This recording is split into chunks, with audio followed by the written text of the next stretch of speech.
यहाँ तो इंप्रूव करना पड़ेगा। ठीक है, ये आपको मैंने बता दिया है, ओवरऑल ये होना चाहिए सी। ठीक है, अब इनको अचीव कैसे किया जाए, हाउ टू अचीव दिस, तो बात करेंगे उन टॉपिक्स के बारे में जो बिल्कुल पक्के होने चाहिए, एकदम ईंट की तरह पक्के, पत्थर की तरह पक्के। ठीक है, तो let's talk about those topics. हाँ, तो सबसे पहले फिजिक्स के अंदर बात करेंगे। तो फिजिक्स आपको 11 12th की ही पढ़नी है, इसमें सारे टॉपिक्स 11 12th हैं, उसी के बेसिस पे डिसाइड होगा। बता देता हूं कि कैसे कैसे क्या क्या चीजें कवर करनी है। ठीक है, ओके, चलिए तो एक एक करके, तो मैंने इसमें 5 टॉपिक्स को चूज किया है, उसमें से एक टॉपिक आपका माइलस्टोन में कवर भी हो चुका है। ठीक है, तो हाँ जी, तो बच्चे वही 5 टॉपिक कौन कौन से हैं। तो सबसे पहले आता है लॉज ऑफ मोशन। तो बेसिकली लॉज ऑफ मोशन में क्या क्या है, एक तो लॉज ऑफ मोशन है आपका, काइनेमेटिक्स जो है, यहां से बहुत अच्छे अच्छे क्वेश्चन बनते हैं बच्चा। काइनेमेटिक्स हो गया, लॉज ऑफ मोशन वाला टॉपिक है। इसके अलावा ये वाला टॉपिक हमने अभी कवर करना है, ये भी मैं करवाऊंगा, वर्क एनर्जी पावर। ठीक है, ये 3 मोटे मोटे टॉपिक है। काइनेमेटिक्स के अंदर आपको दोनों मोशंस पता होने चाहिए, आपको स्ट्रेट लाइन मोशन ये भी आना चाहिए, ये भी होना चाहिए, और सर्कुलर भी, इनके काइनेमेटिक्स क्लियर होने चाहिए, सर्कुलर मोशन। ठीक है, ये आपका होना चाहिए। तो kinematics 1 part, laws of motion, work energy power, तो मिला के चल लो। मैंने उस दिन भी बताया था कि आपको 6 to 8 मैक्सिमम 8 क्वेश्चन तक चला जा सकता है इनमें से। तो ये वो टॉपिक्स हैं जो आपको करने हैं। अब देखिए, तीनों जो टॉपिक्स हैं न्यूमेरिकल टाइप क्वेश्चंस आप एक्सपेक्ट करके चलिए। यहाँ से काइनेमेटिक्स में तो आएंगे, मतलब एक दो होता है थ्योरी का क्वेश्चन आता है, अदरवाइज सारे के सारे क्वेश्चन न्यूमेरिकल टाइप्स होंगे। ठीक है, तो उसके लिए अच्छी खासी प्रैक्टिस करनी पड़ेगी। फिजिक्स में तो आप मान के चलिए कि न्यूमेरिकल टाइप क्वेश्चंस आ सकते हैं। ठीक है, उसके बाद बात करते हैं नेक्स्ट, ऑप्टिक्स। अब ये वाला पार्ट काफी इंपॉर्टेंट है, ये पार्ट वेरी भी करता है। ठीक है, जैसे 2021 की बात करते हैं, 2020 की बात करते हैं, 2022 की बात करते हैं, ये 3 अगर आप साल गिनते हैं तो सबसे ज्यादा क्वेश्चन इससे आए हुए हैं। मतलब एक बार क्या हुआ, 23 क्वेश्चन आए टोटल फिजिक्स में से। 2021 एनडीए 1 2021 उसमें से 12 क्वेश्चन ऑप्टिक्स के थे। 2020 में 9 क्वेश्चन ऑप्टिक्स से थे। अभी 3-4 आते हैं, बढ़ भी सकता है, तो प्रैक्टिस अच्छे से सबके लिए करनी है। तो ऑप्टिक्स में काफी सारे टॉपिक्स हैं छोटे छोटे, इसको हमने कवर भी करना है हमारे माइलस्टोन के अंदर। तो इसमें देखो बच्चे, आपको कौन कौन सा टॉपिक करना है। रिफ्लेक्शन आपका जो है, और रिफ्लेक्शन के अंदर जो मिरर्स हैं, मिरर के सारे केसेस क्लियर होने चाहिए। मिरर केसेस हो गए, उस पर बहुत क्वेश्चन आते हैं। सिमिलरली रिफ्रैक्शन है, तो रिफ्रैक्शन के जो बेसिक्स हैं उनसे क्वेश्चन बनता है। बेसिक्स हो गए, एग्जाम्पल्स हो गई, ठीक है ना, बेसिक्स है, एग्जाम्पल्स हो गई, उनसे आपको कवर करना है। और लेंसेज के केसेस, लेंसेज केसेस, मतलब इसमें देखो हमने इसमें जितने भी कॉन्सेप्ट पढ़ेंगे ना बच्चे, रिफ्लेक्शन के कॉन्सेप्ट, रिफ्रैक्शन के कॉन्सेप्ट, टोटल इंटरनल रिफ्लेक्शन का कॉन्सेप्ट है, डिस्पर्शन का कॉन्सेप्ट है, ठीक है, और स्कैटरिंग इफेक्ट है, स्कैटरिंग ऑफ लाइट है, और ह्यूमन आई। ठीक है, ये सारे, इसमें कुछ नहीं छोड़ना। इसमें आप टेलीस्कोप वाला पार्ट छोड़ सकते हैं, मतलब उसमें बहुत ज्यादा क्वेश्चन आता नहीं है, कभी कभार आता है, टेलीस्कोप, माइक्रोस्कोप। ठीक है, रे ऑप्टिक्स आपको पढ़नी है। वेव ऑप्टिक्स से मैं आपको बस ये बोल सकता हूँ, जो वेव ऑप्टिक्स है वो सारी नहीं पढ़नी है, बस वेव ऑप्टिक्स में आप बस थोड़ी सी डेफिनेशंस पे नजर रख सकते हैं, जैसे लाइक व्हाट इज इंटरफेरेंस, क्या होता है, ठीक है ना, इंटरफेरेंस आपका क्या है, डिफ्रैक्शन आपका क्या है, डेफिनेशंस और पोलराइजेशन। डिटेल में नहीं घुसना है कि क्या हो रहा है, जस्ट डेफिनेशन, इनकी डेफिनेशन। मैं थोड़ा सा इसको साइड कर देता हूँ, एक बार ये होगा नहीं, चलिए। हाँ जी, तो ये ठीक है, थोड़ा सा सेग्रीगेट वैसे ही कर देते हैं, चलिए। ओके बच्चा, तो ये हमारे पास सीन है। इसके बाद बात करें तो ये आपका ऑप्टिक्स हो गया। ऑप्टिक्स में आपको ये सारा कवर करना है, एग्जाम्पल सबकी कवर करनी है, बच्चे क्वेश्चन बनता है। ह्यूमन आई में डिफेक्ट्स वाला पार्ट पक्का कवर करना है, वहां से पूछा जाएगा। ठीक है। सिमिलरली बात करें करंट इलेक्ट्रिसिटी, तो करंट इलेक्ट्रिसिटी में न्यूमेरिकल जरूर आएंगे, पिछले वाले में एक आधा न्यूमेरिकल आ सकता है, इसमें मैक्सिमम आएंगे।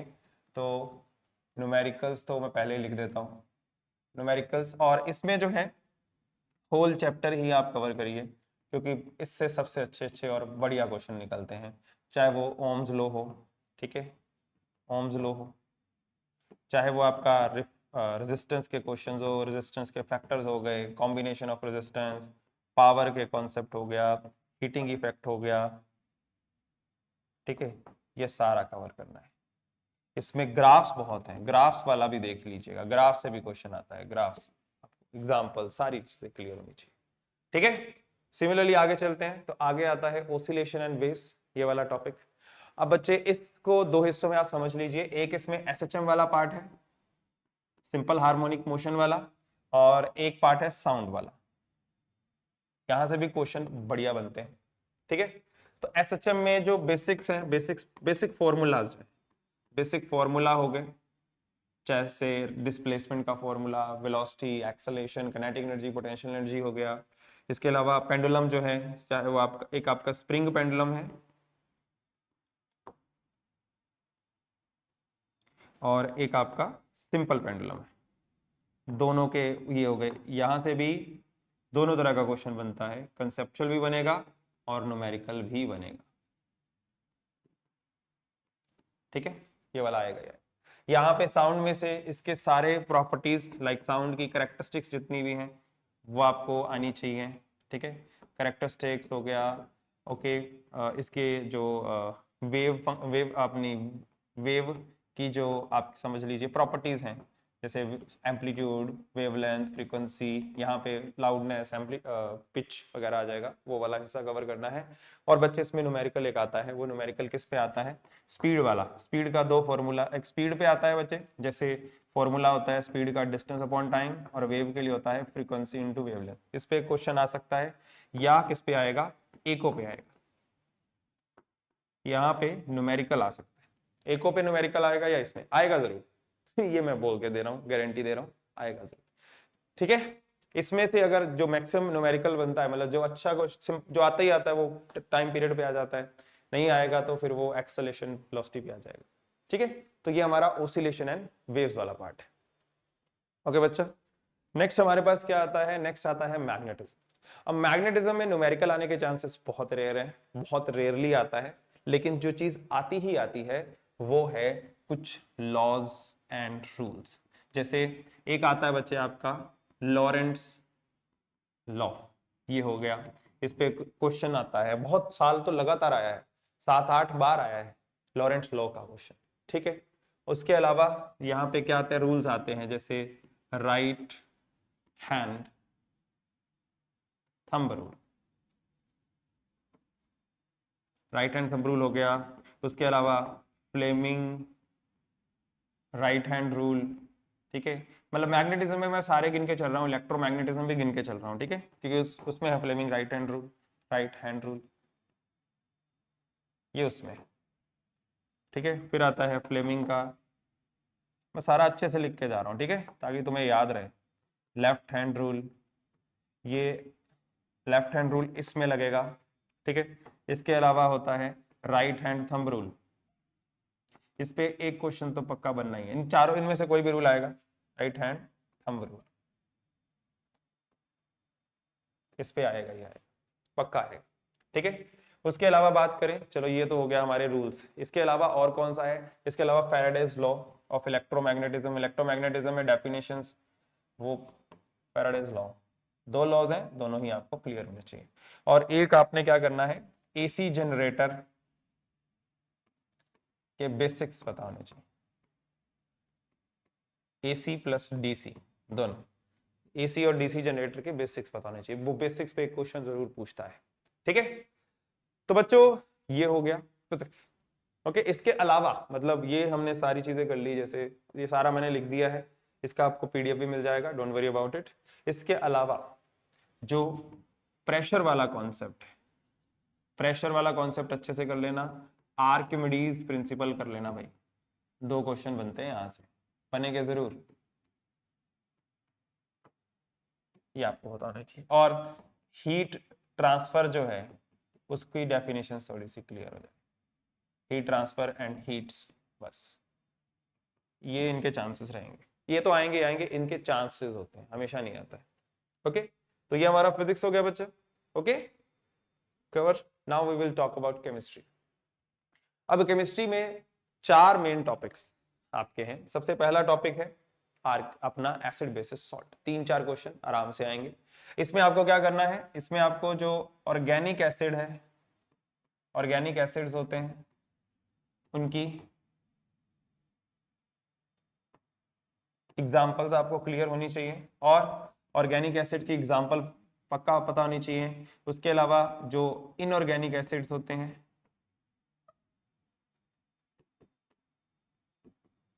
उनके यूजेस आपको क्लियर होने चाहिए। यूजेस और रिएक्शंस, रिएक्शंस तो सबकी क्लियर होनी चाहिए, ठीक है ना। रिएक्शंस हैं आपके पास, कॉन्सेप्ट्स ऑफ एसिड्स और बेसिस है वो आपको आने चाहिए।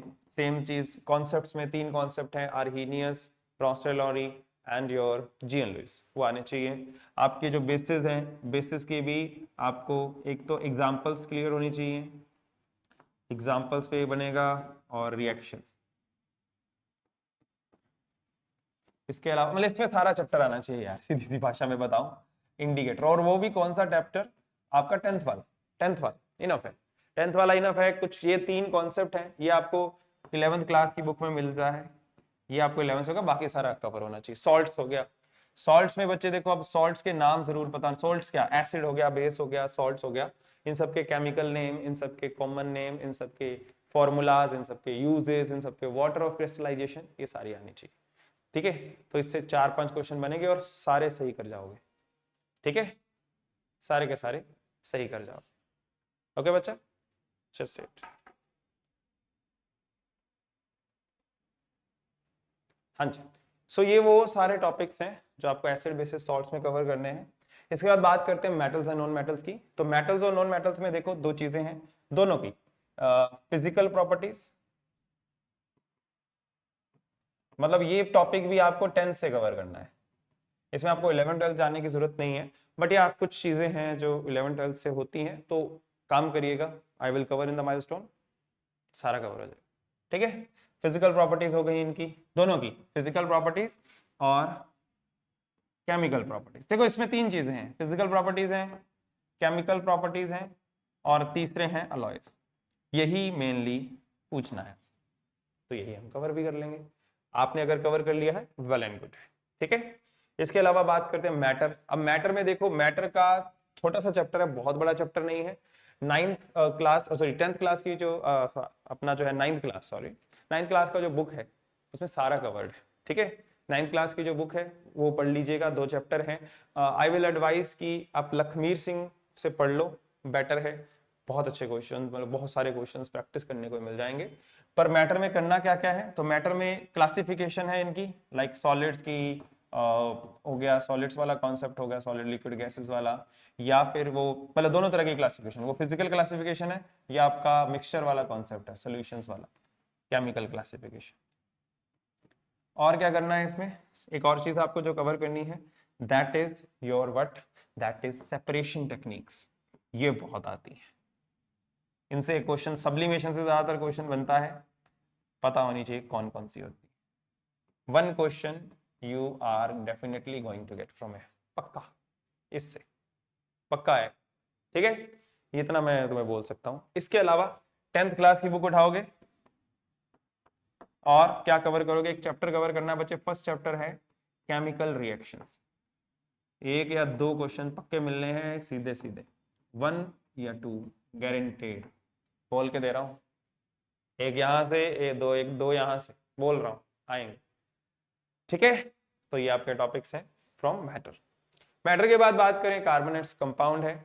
अब इसके अंदर आपको क्या क्या कवर करना है, एक तो आपको कवर करने हैं एलोट्रॉप्स, एलोट्रॉप्स वाला कॉन्सेप्ट कवर करना है, और कार्बन के कंपाउंड्स, कुछ कुछ कंपाउंड्स हैं वो वाले जरूर कवर करने हैं, लाइक हाइड्रोकार्बन्स कवर करना है, unsaturated, saturated, double bond, single bond, catenation, वो सारा हिस्सा आपको कवर करना है, कैटिनेशन, ठीक है। अभी रिसेंटली इस पे क्वेश्चन 2 मतलब पहले तो 3 आते ही थे, 3 या 4 आते ही आते थे, थोड़ा सा कम हो गया लेकिन टॉपिक इंपॉर्टेंट है। ठीक है, तो ये 5 टॉपिक मैंने ओवरऑल बता दिए यहाँ से, acid basis salts, metals, non metals, matter, chemical reactions and carbonates compound. ठीक है, तो 15 में से मान के चलिए अगर आप इनको कवर कर लेते हैं तो आपके मतलब ये वाले मैक्सिमम ये तो कवर करने ही करने, इसके अलावा आप पीरियोडिक टेबल कवर करिएगा, दैट विल बी हेल्पफुल। ठीक है, तो आपके मान के चलिए 15 में से 10 के 12 क्वेश्चन तो कवर हो जाएंगे, 10 से 12 सोच लीजिए। ठीक है, इसके बाद बात करते हैं बायोलॉजी। अब बायोलॉजी में अगर हम देखेंगे तो 2 टॉपिक है, सेल है, सेल एंड टिश्यू है, इसको मैंने कंबाइंड ही रखा है। तो मेनली सेल है, the main I will say cell. तो सेल के जितने भी ऑर्गेनल्स हैं, मतलब सेल की जो बेसिक्स हैं, ऑर्गेनल्स, ऑल ऑर्गेनल्स वो कवर होने चाहिए। सीधा बोल रहा हूं, बेसिक्स। सेल डिवीजन वाला पार्ट आपको ऊपर ऊपर से आप कवर कर, मतलब क्लैरिटी होनी चाहिए कि क्या होता है किसी में। ठीक है, लेकिन ये पक्के कवर होने चाहिए, सारे ऑर्गेनल्स पता होने चाहिए। टिश्यूज में आपको चाहे एनिमल टिश्यू हो चाहे प्लांट टिश्यू, हालांकि छोटा सा चैप्टर है ये, आपको एनसीईआरटी में मिलेगा 9th क्लास की दोनों चैप्टर्स। ठीक है, तो इसके एग्जाम्पल्स पता होने चाहिए। एग्जाम्पल्स किनकी? टिश्यूज की, ये यार कौन कौन सा पार्ट होता है, किस में होता है, चाहे प्लांट हो चाहे एनिमल हो, दोनों के। ये इसमें बहुत ज्यादा नहीं जानना। ठीक है, सेल बिल्कुल अच्छे से पढ़ना है। यहाँ पे एग्जाम्पल्स या बतानी चाहिए, लाइक एपिकल मेरिस्टेम है ना, वो सारा का सारा हिस्सा कवर होना चाहिए। ठीक है, आपका कार्टिलेज है, बोन है, ये क्या क्या है, नाम पता होने चाहिए कि कौन से टिश्यू किस में कैटेगरी में आता है, ये आपको कवर होना चाहिए। उसके बाद बात करते हैं ह्यूमन बॉडी में। तो ह्यूमन बॉडी में सबसे इंपॉर्टेंट, मैं अभी भी बोल रहा हूं, वो है, चाहे ह्यूमन का हो, रिप्रोडक्शन इन ह्यूमंस तो पढ़ना ही है, और साथ में क्या भी पढ़ना है, प्लांट भी। You also need to cover plants, दोनों रिप्रोडक्शन क्लियर होने चाहिए। भाई क्वेश्चन बहुत आता है दोनों से, reproduction in humans and plants, ये पक्के कवर होने चाहिए। दूसरा जो हिस्सा है दैट इज मतलब वो 3 और वैसे तो छोटे छोटे टॉपिक्स हैं, बट या अगर आप प्रेफरेंस देना चाहते हैं तो सर्कुलेशन सिस्टम, मतलब ब्लड वाला जो पार्ट है, हार्ट हो गया, सर्कुलेशन वो आपको कवर करना है। रेस्पिरेशन आपको कवर करनी है, रेस्पिरेशन। हॉर्मोन्स वाला जो पार्ट है, एंडोक्राइन सिस्टम, वो आपको, और डाइजेशन, दैट्स इट। इसके अलावा ज्यादा जाने की जरूरत नहीं है। और डिसीजेस, आप डिसीजेस में आपको पता होना चाहिए, types of diseases, their vectors, vector कौन से हैं, उनके पैथोजन कौन से हैं, वायरस है, ठीक है, कौन सी मेडिसिन से सही होती है, मतलब सभी की नहीं, वैक्सीन हैं जो बच्चों को लगती हैं, वो वाली डिसीजेस तो पक्की क्लियर होनी चाहिए। मिनरल पॉइजनिंग से कौन सी होती है वो क्लियर होनी चाहिए। देखिए 24 दिन है, 24 दिन है, अगर आपने कुछ भी नहीं किया है, कुछ भी नहीं, बोलते हैं ना कई बार सर मैं अभी स्टार्ट कर रहा हूँ, तो बच्चे चुपचाप एनडीए 2 2025 का सपना छोड़ना है, और एनडीए 1 2026 अगर दे सकते हो दीजिए, अदरवाइज छोड़ दीजिए, because this is revision strategy, एक तरह से ये रिवीजन का स्ट्रैटेजी है। Okay, it is for the revision, ये समझ लीजिए।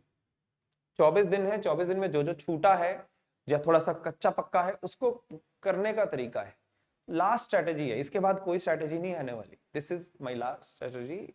अब अगली स्ट्रेटेजी 2026 के लिए जाएगी, उसमें बिल्कुल स्टेप बाय स्टेप कैसे चलेंगे। लेकिन for 2025 this strategy is for those students who are preparing for last 2 to 3 months, जो 2-3 महीने से तैयारी कर रहे हैं, तो उससे पहले से कर रहे हैं, उनके लिए this strategy, either they are pass out, they are 12th cleared, or they are 12th appearing, that is for this strategy is for them। जो बच्चा अभी स्टार्ट करेगा उसके लिए 2026 का स्ट्रेटेजी आएगा। ठीक है, सो बच्चों तो याद रखिए, लास्ट 25 डेज नोट्स जो आपके बनेंगे, बने हुए होंगे, मैं उम्मीद करके चल रहा हूं, नहीं बने तो भाई दिक्कत है, क्योंकि मैं स्टार्टिंग में बोल देता हूँ नोट्स बनाओ, अच्छे से बनाओ, क्योंकि इन नोट्स से रिवीजन होगी। इस क्लास नोट से शॉर्ट नोट्स बना सकते हो, अभी अभी जो समय है उससे क्या होगा, एक तरह से रिवीजन तो हो ही जाएगी। शॉर्ट नोट्स बना लो साथ में, अभी कोशिश करते रहो, जितने बन जाए बन जाए, फिर वो डेली प्रैक्टिस में लाइए, पीवाईक्यूज कीजिए, मॉक टेस्ट कीजिए, जितने क्वेश्चंस कर सकते हैं कीजिए। ठीक है, so that is advice for last 25 days. ये लास्ट महीने का एक्सरसाइज है, लास्ट महीना मतलब यहाँ पे ये नहीं बोलना कि अगला ही महीना लास्ट है ना, लास्ट जो 25 डेज है ये उसके लिए। ठीक है। तो बच्चे अगर आप अच्छे से अपने कॉन्सेप्ट और रिवाइज करना चाहते हैं तो every Sunday I am coming on Digi5 with milestone batch, आज भी मिलते हैं, ठीक है। तो रेगुलर चलती रहेंगी जब तक आपका एग्जाम नहीं हो जाता, हम सारी जितने टॉपिक्स हैं जो मैक्सिमम रिवाइज कर लेंगे, ठीक है।